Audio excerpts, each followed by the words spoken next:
Hello, hello. Happy Friday, everyone. I'm so excited to be here. This is part one of a two-part training on how to get into a gift guide. Now, I know that a lot of you are making products or you have a brand that would be absolutely perfect for a gift or product guide. Or maybe you haven't even thought about whether or not your product would be a good fit for a gift guide, right? Or a product guide. But here's something right now, which is September and October, editors are receiving more pitches than ever, and they're receiving the best pitches of the year, and their inboxes are open. So it means that now is your time to get into a gift guide, right? I heard something about like the $1 billion holiday season this year is coming back with a vengeance. So this is when a lot of companies actually make the most of their revenue, and you want to be able to make sure to at least try to pitch and get your name in the hat. If it's not for this gift guide, but at least as a conversation starter, right? So type in yes in the comments if you are trying to get into a gift guide or a product guide, because that is all that I'm doing here. Okay. So this is part one. And I actually had an amazing conversation with a business insider and Forbes journalist yesterday. And they gave me the inside scoop on what they look for when it comes to a gift guide. And here's another thing about gift guide is that it's one time a year where you can actually talk more about your product, right? I know a lot of times I say, don't make it about your product, right? Don't focus about you, but this is an exception. So during this time, this holiday gift guide time, this is the time to talk about your product. And it's okay to talk about your product. So you want to be able to not miss the boat on it, right? So just a couple quick things is type in the chat. Yes, if you're trying to get into a gift or product guide, change your name so we know where you are, what your company name is. Drop the link so we can support you, and don't forget to come back next week, because next week I'm actually going to do a real live pitch editing, actually a pitch reveal from an email that the Forbes gift guide editor sent me. So she literally forwarded me an email of a really not good pitch that she received, and I'm going to show you it directly word for word and why it's not a good pitch. So you're going to want to join us next time. So for those who have not come in yet, type in yes in the chat if you are trying to pitch for a gift guide, and let us know a little bit more about your company, and put in your Instagram handle so that we can support you. Yes. Okay.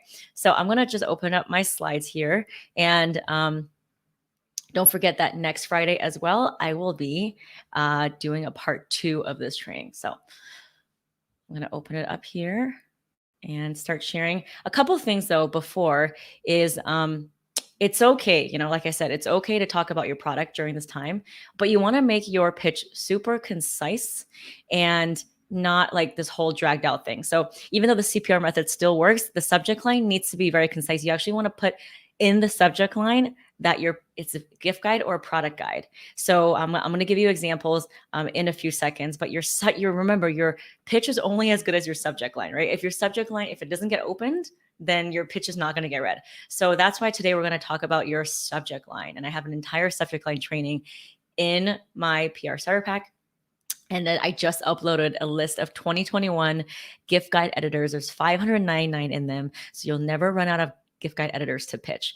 So I'm going to share my screen with you. Yay, I'm so glad everyone's here. Custom fine jewelry. Yes, I love me some jewelry. All right, so I'm going to share my screen with you. And then let's see where it is. It's training. Okay. So can everyone hear me okay? Can everyone see my screen? Okay. Type in yes. All right, I'm going to expand this.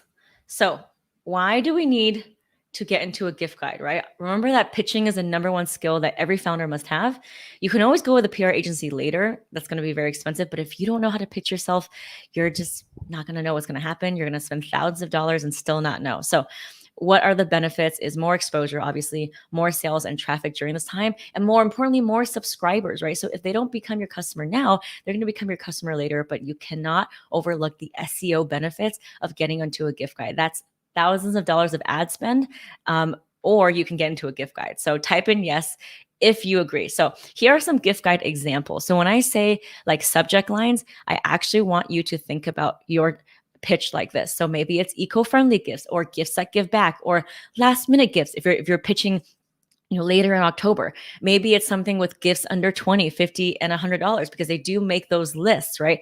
Gifts that have zero waste packaging, gifts for the, certain type of mom, right? We want to be specific. Or maybe it's the best virtual gifts or best gifts for the dog lover in your life, or gifts that combine sustainability and mission, or gifts from women of color found. Like, I can keep going on and on and on. So type in the chat if you know already what category your gift is going to be in, right? Because this is the kind of where we start. We need to know where our gift is going to go in. So type in the chat. Hi, everyone. All right. So that's just the first thing. Type in the chat. And then in terms of such subject lines, right? You want to be very specific. So in the starter pack, I teach all about subject lines, and it is specific, but we're not like saying like, here's my product. But for holidays, you actually can do that. So this is your one time of year. You can actually put in the subject line, literally, gift guide, product guide, and then like semicolon, like what it is, right? So whether it's like best gifts under $20, whatever it is, you can actually put that. So you want to make it super clear that it is for a gift guide or product list, right? So that way, when they do a search in their inbox, then they have all of the ones and they can just decide quickly if yours fits the bill for that one, right? You also, one of the things is you want to reference editors' earlier work. So you don't necessarily have to put it in the subject line, but if you're going to be pitching something about vegan gifts, you don't want to pitch it to an editor if you're pitching like a leather bag, you don't want to be pitching it to an editor that's vegan or who will never cover that, right? So you want to make sure that you've done the research first. This is how you can contact editors and kind of more about the timeline. So if you're trying to contact an editor that writes for print, they probably need longer time and you can start pitching right now. But for places like Forbes, they do it in a shorter amount of time. So 4 to 6 weeks before the gift guide goes live. So if you're pitching to a place like Forbes, it's okay to pitch in October. Right now, it's probably a little bit too earlier. And I actually heard it directly from the Forbes editor that if you pitch now, it's a little early. She prefers a little bit later. But for print and for these kind of blog places, they actually are starting to receive pitches now. So with each place, it depends. But I always say it's better to be earlier than late. Because if it's earlier, then at least you're in their inbox and you're not competing for as many, once all the pitches get in. So type in yes if you agree with that. So that is why September and October are the perfect times to pitch. Here's another thing too, right?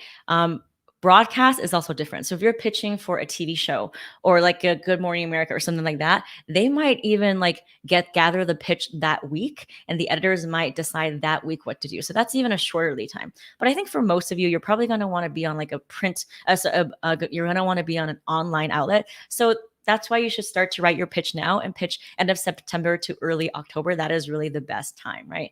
So that leads me to my next slide is both September and October with a little bit of difference depending on if it's broadcast or not, but September and October, either way, I want you to start to write your pitch right now, right? Because you might be tweaking it, you might get different ideas, and you want to start to build your journalist list. Because the number one thing that I've from my interviews with the journalists, I have interviewed 2 journalists now, one from Forbes and one who writes for Apartment Therapy and Refinery and Brit & Co. They all say that the number one reason why their pitch gets rejected is if you haven't read their previous coverage and you're pitching something that's not in their beat, right? So that's why the media list is so important. And in the starter pack, I have an updated list of all the editors and exactly what they cover. So if you can see that they've covered eco-friendly gifts, then if you're in eco-friendly gifts, then yeah, you can definitely pitch that, right? If someone covered best gifts for new moms in 2020, then yes, you can say, hey, are you going to write a follow-up story? I think your audience would love this, right? So you really need to do 2 things. You need to have your subject line really specific, and you need to make sure that the journalist last year has covered it. And so that's why you really need to have a media list that's super, super updated. So here's some other things that she also told me about, and I'll go more into it for the next week as well. But basically, like, you want to come up with different ideas and angles, right? So maybe your gift is both eco-friendly and under 20. So if it's under $20 and eco-friendly, then you want to put that in the subject line, right? Because if it doesn't fit into one bucket, there might be another bucket, right? For virtual gifts, by the way, basically any businesses can qualify if it sells an online gift certificate. So be creative, right? Be creative. Maybe you're in luxury. So basically, it's over the top luxury gifts, right? That could be one. It could be gifts for the gardener or fashionista or techie or whatever it is, right? Then if it's under a certain amount, then put that in there. The more specific, the better. So for an example, right, a great subject line, and I asked directly from the Forbes editor. She said a great subject line is great gifts under $50, right, for your mom holiday gift guide, or luxury gifts for travel and leisure, or for like the traveling family, right? um, or something like new organic soap company founded by high school like classmates launches 3 new products, right? So those are all of the different examples. Your email should be much shorter than the usual emails in the CPR method. Probably just 3 sentences max. You just want to say, hey, since you covered this last year, this fitness trends last year, I have a product that I think that would be great for this year. Let me know if you're doing another gift guide just like last year, and here is a little bit more information about my product. This is the colors, this is the sizes, here is a link to it, and this is the price. So you always want to include the price, right? So that way they don't have to dig around, right? um, I know I've been talking a lot, so I want to stop and answer some questions. If anybody has any questions, type it in. But basically, those are the things that she told me for this part. And then next week, what I'm going to do is actually show you a pitch that she wrote. That she has forwarded me, and she just tore it apart. She's like, this is an awful pitch. It basically was internet marketing. They gave me a promo code, and it's like, well, they're not trying to sell to me. So don't make any of those mistakes. I'm gonna reveal next week why that pitch is bad, right? Okay, so Deborah says to be featured on any gift guide is free. So it depends. There are some gift guides that want to take an affiliate commission, but when I'm talking about like for Forbes and like for a lot of the legitimate gift guides, they are free, yes. And so that is why it's so important to get your pitch and your media list super dialed in and optimized, so that way you can maximize your chances, right? Okay, I love this one. Woman of color founder, anti-racist mugs, bags, and reminders. I love that. It's unique. It talks about what's going on right now in the greater society. So I would even put that in the subject line. And then in the actual body of the email, you can talk about what's happening, why people are obviously like putting their money like where their values are. And then this is a way to express themselves. Yes. Does anyone have any questions? Okay, so Sierra says she is in the starter pack. Should I wait until next Friday? So again, it depends. If you are like for like a Forbes, then maybe you should wait till next week. But if it's for like blogs or like just generally, then you can start pitching now. And guess what? You can always follow up with them, right? You can keep following up. And in fact, when I asked the journalist how much follow up is too much follow up, she's like, honestly, the gift guide thing, like I get so many pitches. I actually like to be reminded, because there's just so many people pitching me that sometimes if you don't remind me, like I will just forget to include you. So the gift guide is a time when you can keep following up, and keep getting in there, because if you don't push yourself in there, then you might not get included. And she actually said that she very rarely gets annoyed with too much follow up, and if she does, then she'll tell you, right? And I had 3 journalists tell me that they'll tell you when they're annoyed with you. So that means that maybe you should err on the side of being more brave and putting yourself out there more and more, right? Okay, does anyone have, okay, so how long is the window to pitch a gift guide? Can I pitch it up until next week? Yeah, so again, the Forbes editor said that she is accepting pitches all the way up until November, because with Forbes they have a shorter lead time. So every publication is different, but it's always better to start earlier and then follow up than do it too late, right? But the first 2 things you need to do is get your pitch and your media list dialed in. And so I have that in the starter pack for you. I have many people here who are already in the starter pack. So just download the media list, a gift guide. And then in the second tab of the article that they wrote, scan quickly what they've covered and what their beats are. Because I have a section that says bio.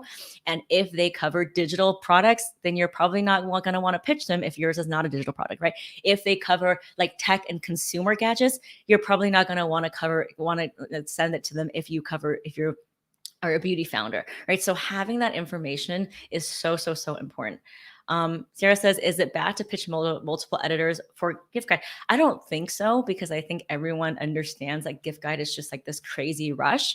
That's why it's important, Sierra, for you to look carefully in the media list I uploaded in the starter pack and look at their bio, right? So again, if they are vegan, you're probably not going to want to pitch a leather bag, like things like that. But if they happen to be in the same outlet as someone else on the list that fits, then yes, you definitely should. And what I would do actually as well is in the PR starter pack media list, there's like 599 of them. I would basically narrow it down to like your top 50 or 75 and just do like a quick Google search on them and see what they wrote about like in the last 12 months, right? So if you Google them and if you can click on the news section, you can see that last year they wrote like best gifts for whatever. And if that matches what you're trying to sell, then it's as easy as you saying in the first sentence, hey, I saw that you covered this last year. Would you be willing to take a look at this product? I think it would be perfect for this year's gift guide for the reasons X, Y, and Z, right? Simple, easy, done. Someone says, should I share my Shopify link, which is where the merch is? Yeah, you definitely should share links of all the high quality information. And you definitely want to put it in the email, like where they can find it and then the price point. Because a lot of times, if they're tasked with a gift guide under $100 or $50 and yours is like $1,000, then it wouldn't be considered. So definitely put the price, but I wouldn't send an investor pitch deck. Like I wouldn't send any attachments. I wouldn't send a brochure because that is speaking to the consumer and not the editor. So I hope that answers your question. All right. Let's see here. I want to just share quickly what the gift guide media list looks like. And if anyone who is already in the starter pack, if you have any questions about the media list, let me know. But I just updated it and I really want you to spend time to go through it because there is a high chance that if you pitch now, you will get featured if you know that that person has a history of featuring your product industry, right? So that's really, really interesting and it's something that you should take note of. Amber also says, should we send a pic of our product? So I don't think that you should actually put it as an attachment because it triggers your spam filter. What I think you should do is put a link to your actual products, maybe your best sellers, and then with the description and the price, right? Again, if they are covering something that is $50 and under and yours is not, then at least they can quickly make a decision that it's either a fit for them or not. If you have something of different price points, I would definitely include that as well. Maybe like three different price points. And that way it just allows them to like see like, okay, well, maybe this product isn't included in my gift guide for under 50, but it could be included in gift guide under 250, right? Whatever it is. Okay, let me try to share my screen with you. Does anyone else have any questions? I love this. I love that there's so many people in the starter pack who are asking questions. I can tell you're all working on your pitch. Okay, so Nick, as well as in the starter pack, he says, does it make sense to ship a sample or physical brochure catalog along with the email pitch? So I actually asked the Forbes gift guide editor this, and she said that it's not a requirement, but if you do have the budget to have the editor experience, like what the product is like, then yes, you should offer it. If it's not within budget, like for example, Amber, like she makes like custom luxury jewelry and diamond rings. She's not going to be sending diamond rings, but maybe there's a video or something to have them like experience it more, right? So maybe a link to a video or something. But if it's something lower cost to you, then yeah, you can definitely offer it. But again, that's your decision. It's definitely not a requirement, but it definitely is nice if they can experience it. That's what she said. That's what the Forbes editor said. All right. So yeah, definitely follow up, keep following up. And the Forbes editor literally told me that she has never told a person that they emailed them too much around the gift guide season. It's just understood that they're just being flooded and they just every day have to keep like sifting through. So don't worry about following up. If you don't follow up, the person who follows up is probably going to get in their inbox and not you, right? So right now is like, it's just understood that it's a huge push. So you have to keep following up. And that's why I also give you their social media and all the stuff, right? So that's why, like, for example, like in the gift guide here, like, you have their first name, last name, like their email, their bio, their Twitter, LinkedIn. I mean, this is so much information in the PR starter pack. And I also give you the last article they wrote. So for example, if your gift would be a quarantine gift, then you would follow up with this person, right? If you are in toys, then this person from BuzzFeed would be a great person to reach out to. If you do home stuff, then this person from 9 to 5 would be good. So that's why I have so much detailed information for you in the PR starter pack, because it helps you do the information and says, hey, I know that you have a history of covering this. Would you be willing to cover it again? All right. So does anyone have any questions? I'm so excited for part 2. And I'm actually going to reveal a pitch that the Forbes editor sent me, and she said it was just absolutely awful. Basically, don't do anything. Basically, don't send out your newsletters that you send out to your subscribers and then just forward it to a journalist, right? There's of no value. Again, you're not selling to the journalist, right? You're basically trying to be a conduit of information and say, hey, I know that this might be valuable for your audience and could be in this gift guide. But last thing you want to do is send them a mass marketing email that you send to all of your subscriber with a promo code, right? Because they're probably not going to buy your gift, right? And you don't want them to buy your gift. You really want their time and attention so that they can write about you, and then you can leverage their audience and get in front of millions of people. So that's really what it is. Does anyone have any other questions? Oh, another thing the Forbes editor said is don't send a press. And I mean, so many people in the community have already said this, is don't send like a press kit, right? It's kind of antiquated unless they ask for it. Don't send it. It's a little presumptuous. Instead, put links of high quality images of your product. So don't send any attachments. Like that's probably like the biggest no-no. Like no one's really doing that anymore. And if they need more information, if they need your headshot, they'll ask for it. And guess what? It's probably already going to be on your website. Right. All right. So does anyone have any more questions? This is just a crazy week. I mean, there's just so much going on. The DMs are blowing up. Everyone's trying to get into a gift guide, but this is good. It means that like people are stepping up in their business. It means that like the economy is getting back, right? So this is all like a good indication. And if you want to start pitching with a media list, join us in the starter pack. We have so many people here, Sierra, Amber, Nick, who are already in the starter pack. And I cannot wait to see you next week. And we'll actually go through step by step what a good pitch looks like and what a not so good pitch looks like. Does anyone have any questions before I go? I'm going to wait like 30 seconds. And by the way, thank you all for showing up. I love that we have, we put a lot of work into these. I draft emails, we make social media images, we make invites, and this is all free. And we want to just make it high value for you so that you can get access to me and also ask me questions. So I really, really appreciate you showing up every single week like I do, and that we're in it together. And for those of you who are already in the starter pack, I am cheering for you. I cannot wait for you to take the media list and start pitching. And I cannot wait to check back in next week to see how far you've gotten. But don't worry, you're not too late, because you can even start pitching in October. But what I want you to do now is at least start writing your pitch and start getting your media contacts together. Okay. If anyone has any questions, I am at Gloria Chow PR. You can DM me. And also, like, this group is open, so you can hear from other founders. And yeah, so there you have it. Thank you so much, everyone. I will see you next week.